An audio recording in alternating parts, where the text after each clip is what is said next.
1880년 일본 수신사로 일본을 다녀왔어요. 그때 이제 일본의 개발된 발달한 문물을 보고 깊은 감명을 받습니다. 그래서 우리나라도 우리 조선도 서양 문물을 받아들여서 개화해야 된다, 이런 생각을 가지고 조선창략이라는 책을 고종에게 선물을 해요. 그리고 고종은 이를 받아들여서 1800 글을 이제 중용합니다. 특별히 1894년 동학농민운동이 일어나잖아요. 그때 수습의 책임을 맡겨요. 그래서 그가 내각을 구성합니다. 정치 개혁을 건의해서 1차, 2차, 3차 김홍직 내각으로 개혁을 단행해요. 승승장구했어요. 그런데 김홍직 내각이 추진한 개혁은 일본의 힘을 빗댄 거예요. 그래서 급격하고 과격하게 진행됩니다. 그러니까 외세에 의해 개화가 일어나고 일본 편향에 의해서 일어나잖아요. 그러니까 불만이 샀고, 특별히 일본 애들이 그때 뭘 했냐면 조선왕후, 그 명성황후 시해한 사건 아시죠? 그 명성황후 시해 사건이 을미사변을 일으켜요. 그리고 이 생명과도 같은 상투를 자르게 하는 단반령을 내립니다. 반발이 일어날 수밖에 없잖아요. 그래서 의변항쟁이 곳곳에 일어나는 거죠. 그래서 결국은 1896년에 고종이요, 일본의 위협을 피해서 러시아 공관으로 도망가는 아간파천을 단행하게 돼요. 이제 황제가 그 러시아에 공사관을 갔으니 러시아가 기세등등할 거 아니에요. 그래서 결국은 김홍집 내각이, 그러니까 일본을 이해하는 김홍집 내각이 무너지고 말아버렸어요. 이때부터 러시아와 친한 관리들로 이루어진 친러 내각이 들어서고 친일파 대신들 중 많은 사람이 죽음을 당합니다. 그 중에 김홍집도 심지어 광화문 앞에서 군중들 앞에서 맞아 죽습니다. 좋은 생각을 가지고 뛰어난 식견과 타당한 논리로 조선을 근대화하고 부강한 나라를 만들고자 열심히 노력했던 그지만, 그가 그렇게 열심히 했지만 그는 급한 마음으로 앞뒤 안 보고 개화만 강조하다가 결국은 백성의 마음을 사지 못하고 돌에 맞아 죽어요. 뭐 이렇게 얘기할 수 있습니다. 군중이 너무 무지했다, 뭐 그럴 수 있죠.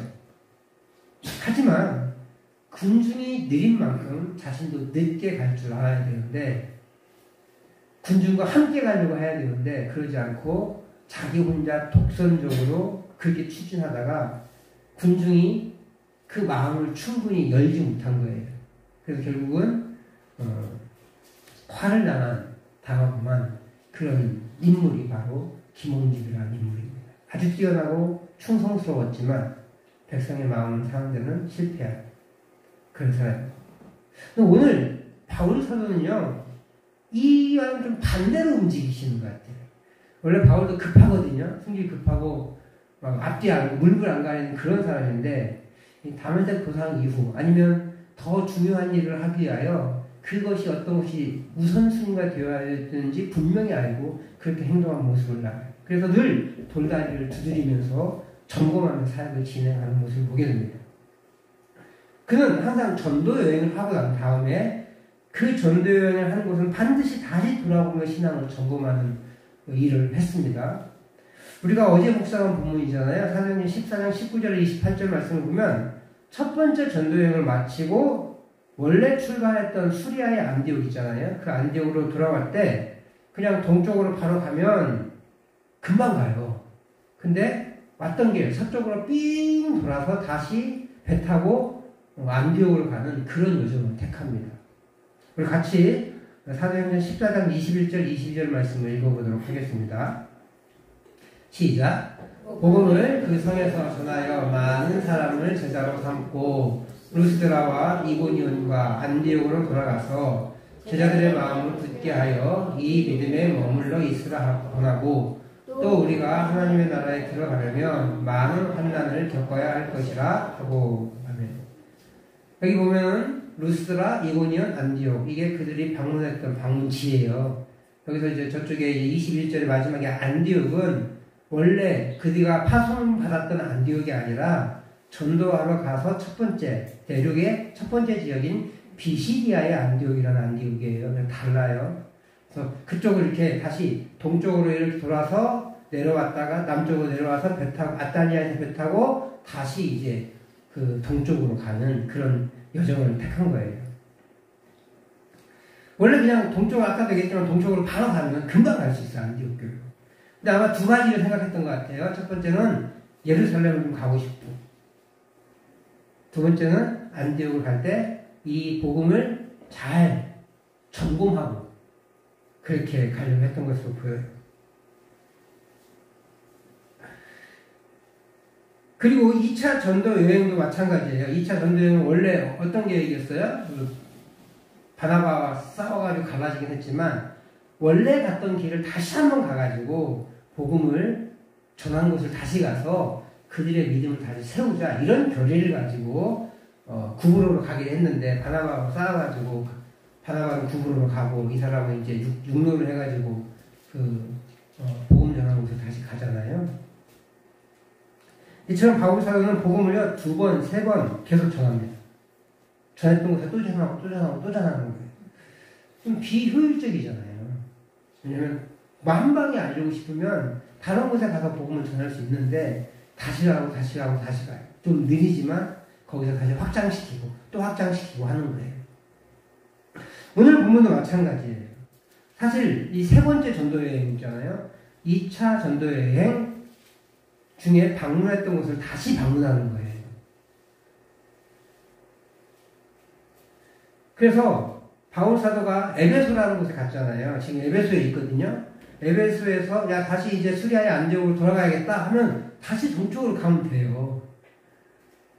근데 유럽을 거쳐갑니다. 첫 번째 이유는 원래 2차 전도여행 때 마게도냐 환상을 보고 2차 유럽을 전도했잖아요. 유럽을 봐야죠. 그리고 뿐만 아니라 유럽에서 예루살렘에 도울 구제 헌금을 미리 부탁해왔잖아요. 그것도 이제 좀 받아야 돼요. 그래서 유럽도 향하는 거예요. 신앙은요 한 번에 세워지지 않습니다. 어떤 사람은요 한 번에 딱 바뀌는 것 같은데 그 한 번에 바뀐 사람들을 보면 계속 말씀을 가까이 한다든지 아니면 기도와 집회, 예배에 참석을 잘 한다든지 그러면서 계속 말씀으로 세워져 가는 모습들을 보게 돼요. 계속 점검하고 발전하고 성장하는 것이 신앙이에요. 한 번 딱 그래 이걸로 끝이 아니라 성경을 통하여 예배를 통하여 기도와 찬양을 통하여 계속해서 점검받고 성장해야 된다는 거예요. 그런데 환난과 평범한 일상이 계속되잖아요. 그러면 환난으로 인해서 꺾어지거나 평범한 일상으로 인해 무뎌지기 십상입니다. 그렇게 바울 사도는 다시 복음을 전함으로써 그들의 믿음이 견고해지도록 하기 위해 다시 그들을 방문하여 복음을 다시 전하고 더 깊은 말씀을 전해주는 거예요. 이곳 에베소는요 원래 2차 전도 여행 중에 맨 마지막에 들렀던 곳이에요. 집에 가면서. 그런데 급하게 가야 되니까 이 사람들이 말씀을 받아들인 다음에 계속 좀 머물러서 우리에게 복음을 전해주십시오 라고 했는데 아니야 나 가야 돼 라고 그랬잖아요. 그러면서 혹 하나님이 허락하시면 내가 다시 오겠다 라고 약속했거든요. 그 약속 때문에 아마도 원래는 들어와라는 그냥 서쪽으로 가셔야 되는데 남쪽으로 내려와 버린 거예요. 그리고 이제 다시 유럽을 가야 되니까 다시 이제 위에 북쪽으로 들어와서 올라가서 그렇게 유럽을 여행했던 것 같아요. 순서상으로는 맨 마지막에 가면 돼요.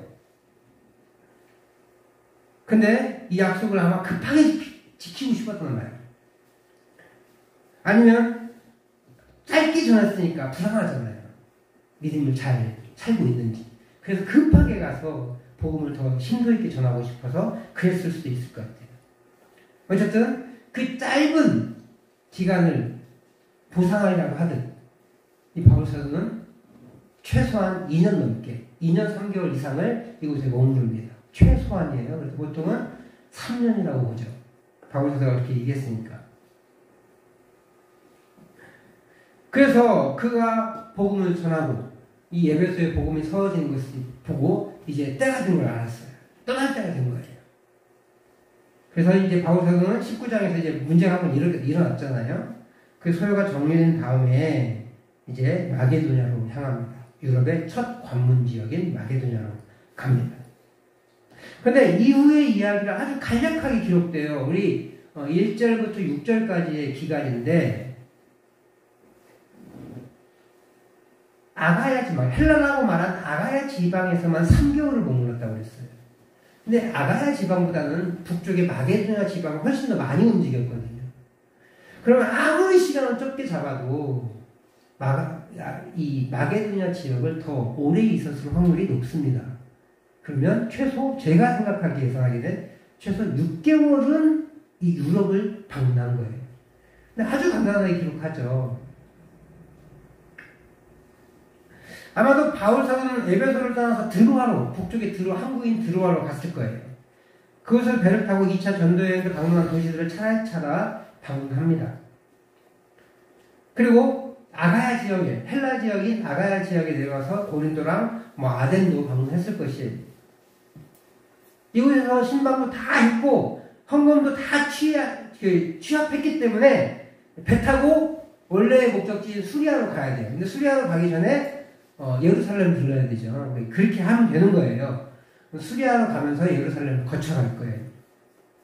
그런데 그렇게 그가 파송받은 안디옥 교회로 최종 목적지를 향해서 배 타고 가려고 했는데 소문에 바울과 신라를 죽이겠다는 그런 소문이 들리는 거예요. 그러면 어떤 일이 벌어지냐? 그 원래 계획대로 배를 타고 가면 배를 타러 가는 그 길목을 지키고 있을 거 아니에요. 그리고 아무래도 그들의 모함이 이루어질 확률이 높잖아요. 바울과 신라가 죽게 될 확률이 높으니까 일단 그 헌금을 가져고 운반해야 될 그 사람들을 배 타고 이제 드로아로 가게 합니다. 그리고 바울 사도는 조금 상대적으로 안전한 육로로 다시 이제 북쪽 마게도냐 쪽으로 올라가기로 한 거예요. 그게 오늘 본문이에요. 바울 사도가 일행은 2차 전도여행을 했던 것을 방문하면서 흉년으로 인해 고통받고 있는 예루살렘을 위한 구제 헌금을 부탁했습니다. 그 헌금을 다 받아서 예루살렘으로 이제 향해야 되는 거예요. 그러니까 사실 바울 사도가 있잖아요. 2차 전도 여행지를 특히 유럽을 쑥 지나가면서 뭐라고 하면 되냐면 그 헌금 마련해놨지? 그 좀 주세요. 그러면 내가 빨리 전달해 드릴게. 하고 가면 돼요. 참 아쉬우면 하룻밤 머무면서 그날 예배 한번 인도하고 그러고 가면 됩니다. 서운해하겠죠. 그럼 뭐라고 하면 돼요? 야, 예루살렘 너무 힘들어 지금. 빨리 가야 되지 않겠어? 하면 문제가 안 되잖아요. 어떤 사람은 지금 내가 하루 늦어지면 어떤 사람은 굶어 죽을 수도 있는 상황이거든요. 그래서 급한 마음이라면 바울 사도는 예루살렘이 위급하니까 빨리 가서 구제하겠습니다 라고 양해만 구하면 되는데 그렇게 하지 않습니다. 헬라에서만 3개월을 머물러요. 마게도냐까지 합치면 5개월, 6개월, 혹은 7, 8개월이 넘을 수도 있습니다. 근데 왜 이렇게 지체하느냐? 첫 번째 이유는 어쩌면 다시는 못 만날 것 같으니까. 그래서 그들이 신앙이 흔들리지 않도록 제자들의 마음을 굳게 하여 믿음에 머물게 하기 위해서 그렇게 권하기 위해서 전도했던 전도지들을 찾아서 방문하고 시간을 할애해서 마음은 급하지만 시간을 할애해서 올바르게 신앙을 세우고 고난을 견딜 수 있도록 하기 위해 그렇게 시간을 할애한 거예요. 예루살렘에 늦어지더라도 믿음을 다시 세우는 일이 중요했기 때문에 그 일을 감당하는 거예요. 이렇게 볼 때 우리는요, 우리의 신앙은 한 번에 완성되지 않으면 다시 한번 볼 수 있어요. 복음은 우리 주님이 단번에 드리는 제사로 통해서 완성했습니다. 그리고 그것을 우리는 믿음이라는 방법으로 받아들이면 구원에 이르게 돼요. 여기서 끝이면 좋을 텐데. 그래서 세상 사람과 똑같이 살면 될 텐데. 그것을 심지어 구원파는 그렇게 강조하고 법도 지키지 말라고 하기도 하는데 왜 기존 기독교는 아니 성경을 보면 왜 그게 안 나타날까요? 바울사도 복음 전했어요. 예수님 받아들였어요. 그럼 끝이잖아요. 다시 안 가도 돼요. 그럼 더 많은 사람들에게 복음을 전할 수 있을 텐데 왜 그렇게 하지 않을까? 왜 다시 가서 또 하고 또 하고 또 하고? 왜냐하면 우리의 삶에 적용하는 복음은 삶으로 나타나야 하기 때문에 그렇습니다. 그렇기 때문에 바울사는 그가 복음을 전했던 곳을 다시 가서 권면하는 거예요. 복음은 삶으로 녹아내야 돼요. 그것이 진짜 복음이기 때문에 그렇습니다. 그래서 바울사도는 그들을 다시 방문했고 믿음의 삶을 삶으로 권면하고 강간했던 거예요. 짧게 1절에서 6절밖에 기록하지 않았지만 그가 그렇게 움직였던 이유들을 보면 이거밖에 없어요. 그래서 사실 복음서들을 서신서들을 보면 이 머물렀던 기간 중에 편지를 계속 썼던 것으로 보여요. 이것을 봤을 때 바울 사도는 급한 것에 마음을 뺏기지 않았어요. 그래서 중요한 것과 균형을 맞추는 거예요. 그리고 절대로 급한 것을 소홀히 여기지도 않았어요.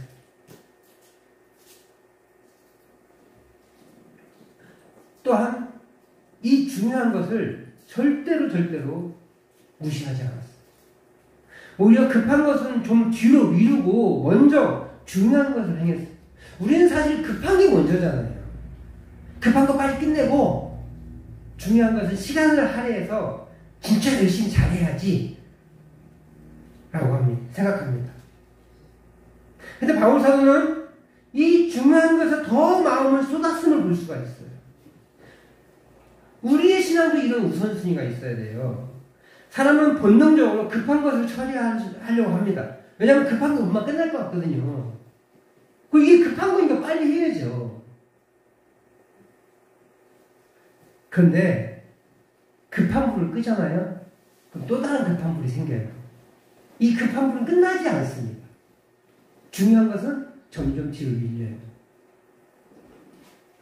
또 급한 일이 생각보다 길어집니다. 이거 금방 끝날 것 같은데. 공부 못하는 사람들의 특징이 뭐냐면 공부하려고 하는데 그 주변 사람이 너무 많대요. 뭐 청소하고 주변 정리하고 뭐 하고 그런데요. 그러다 보면 공부가 뒤로 밀리는 거예요. 피곤하니까 자고 해야지 하고 일어나면 다음날 아침이라는 거예요. 공부가 중요한 거잖아요. 그러니까 공부해놓고 나중에 시간이 남으면 그거 정리해도 되는데 지금 공부는 조금 뒤에 하고 싶은 거예요. 중요한지는 알지만 그래서 해야 되는지는 알지만 힘드니까 좀 뒤에 하고 요것부터 정리된 다음에 해야지 라고 하면서 뒤로 미루고 중요한지는 알지만 재미는 없고 급하진 않거든요.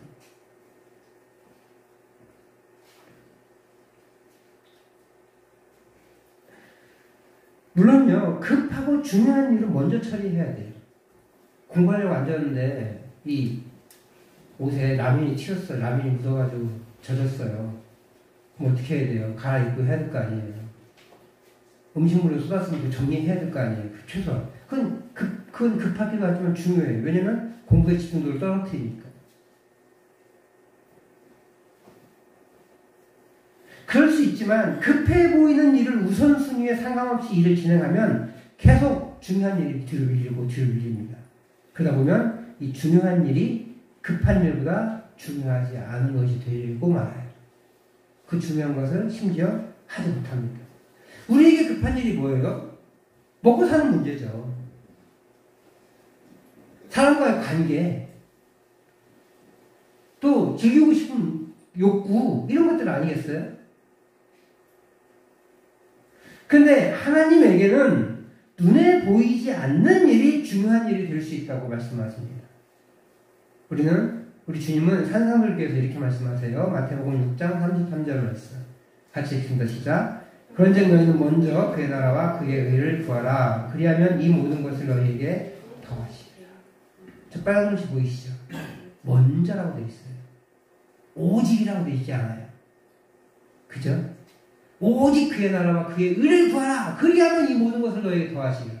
그러니까 마치 뒤에 것을 따라오는 것처럼, 아무것도 아니고 따라오는 것처럼 느껴질 수 있는데 그렇지 않아요. 먼저예요. 먼저. 우선순위가 어디에 있대요? 그의 나라와 그의 의에 있다는 거예요. 그러면 우리 일상생활은요? 열심히 해야죠. 근데 하나님께서 이 모든 것도 더해 주신다는 거예요. 하나님 공짜로 그냥 주시지 않습니다. 일을 해야 돈 벌어요. 근데 우선순위를 일에 두지 말라는 거예요. 먹고 사는 문제, 내 눈에 보이는 것에 두지 말라는 거예요. 먼저 하나님 나라가 하나님의 의를 위해서 힘쓰라는 거예요. 문제는 그렇게 하나님의 나라의 일만 하라고 하지 않았다는 거예요. 그래서 뒤에 34절에 보면 이렇게 기록되어 있습니다. 같이 한번 읽어보도록 하겠습니다. 시작. 그러므로 내일 일을 위하여 염려하지 말라. 내일 일은 내일이 염려할 것이요 한날의 괴로움은 그날로 족하리라. 이 말은 내일 거 미리 걱정하지 말라는 거예요. 근데 마지막 줄에 한날의 괴로움은 그날로 족하리라. 내가 지금 열심히 일하고 있어요. 힘들잖아요. 그거 하나만 충실히 하라는 뜻이에요. 염려를 하지 말라는 말도 포함되지만 지금 오늘 거 열심히 하라는 거예요. 열심히. 오늘은 오늘의 초점만 닿으면 돼요. 오늘의 괴로움은 오늘이 하고 내일의 괴로움은 내일이 하도록 내버려두라. 그런 말씀입니다. 그래서 염려하지 말라라는 가르침은 일하지 말라라는 가르침이 아니에요. 33절과 34절을 이어보면 우선순위의 문제지 세상 것은 추구하지 말고 하나님 일만 해 라고 하는 것은 잘못됐다는 거예요. 그건 누가 하면 돼요? 누구만 하면 돼요? 목사만 그렇게 하면 돼요. 왜냐면 이 일에 전념할 사람이 있어야 하나님의 말씀을 좀 더 바르게 가르칠 수 있으니까요. 사실 목회자도요 일을 해도 돼요. 근데 목회자가 상업 전선에 뛰어들잖아요. 마음 분산돼요. 더욱이 성경을 제대로 좀 연구를 하려면 전문적이지 않고는 성경을 가르치기가 쉽지 않아요. 그런 좀 실용적인 이유로 목회자가 전문적인 전임 사역을 해야 되는 것이지 이 옛날 구약의 제사장과 구이다라고 말씀하시면 성경을 심히 오해하는 거예요. 우리 모두가 제사장이에요. 그럼 여러분들도 일하시지 말아야 돼요.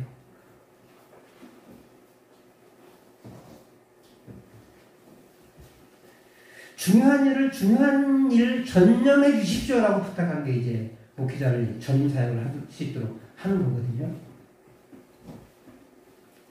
다시 말하지만 일하지 말라가 아니에요. 우선순위를 두서 영적인 일, 하나님 나라 일을 그것이 방해받지 않도록 해라 라는 말씀이십니다. 그러므로 일을 하되 우선순위를 영적인 일에 두라는 가르침이에요. 그러므로 우리의 신앙을 급하지 않게 우선순위를 들고 세워나가야 돼요. 급한 일에 내몰리면 안 됩니다. 우리의 마음을 자꾸 빼앗기면 안 됩니다. 오늘 예배하는 일에, 말씀을 묵상하는 일에, 무엇보다 복음을 살고 복음을 전하는 일에 우리의 우선순위를 줄 수 있기를 바랍니다. 하지 말라는 게 아니에요. 세상 일을 해야 돼요. 근데 밀리지 말자는 거예요. 밀리지. 아침 일찍 해야지 일을 선선할 때. 근데 낮에 그럼 딱 더울 때 집에 들어가서 묵상해야지 말씀 봐야지 한데 피곤하니까 안 봐요. TV는 보는데 안 보고 자요. 유튜브는 보는데 안 보고 자요. 피곤하니까. 밀린 거잖아요. 근데 우리가 말씀 보고 묵상하고 기도하는데 3시간을 합니까? 4시간을 합니까? 제가 길게 하라고 하지 않죠. 30분이면 된다고 그랬어요. 아니 10분도 괜찮다고 그랬어요. 그걸 먼저 세워놓으면 조금 더 더울 때 일할 수 있어요. 10분, 20분, 30분 더울 때 일할 수 있습니다. 하지만 우선순위에 밀리지 않으니까 그 일을 못하는 일이 생기지 않아요. 복음을 전하는 일에 우선순위를 두면 내가 저 사람을 만나고 예수님 복음을 전하고 싶고 섬기고 싶은데 지금 이 일에 바쁘니까 좀 이따가 하다가 계속 못 만나는 거죠.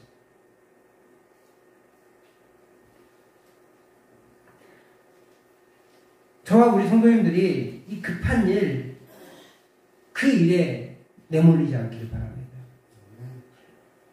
오래 하라고 하지 않아요. 이 일에만 전념하라고 하지 않습니다. 다만 이 일을 제일 먼저 감당하고 그 다음에 아침에 일어나서 기도하는 일에 조금 더 시간을 할애하십시오. 말씀 묵상하는 일에 우선순위 두십시오. 참 부담스러우면 10분만 일찍 일어나서 말씀을 읽어가십시오. 그 10분이면 읽거든요. 묵상을 충분히 못하시면 괜찮아요. 그 다음에 제가 우리 아내가 올리잖아요. 그럼 그 말씀을 같이 읽어보는 그 묵상은 그 시간을 가볍게 여기지 마시고 일의 우선순위를 최우선으로 두고 길지 않지만 그 우선순위에 두고 그렇게 살아갈 때 우리의 삶이 더 깊어지고 윤택해질 줄 믿습니다. 이것을 통해 우리가 하나님이 우리를 향해 계획하신 일들을 하나하나 성취해 나가실 수 있는 그런 주의 백성 되시기를 주의 이름으로 축복합니다.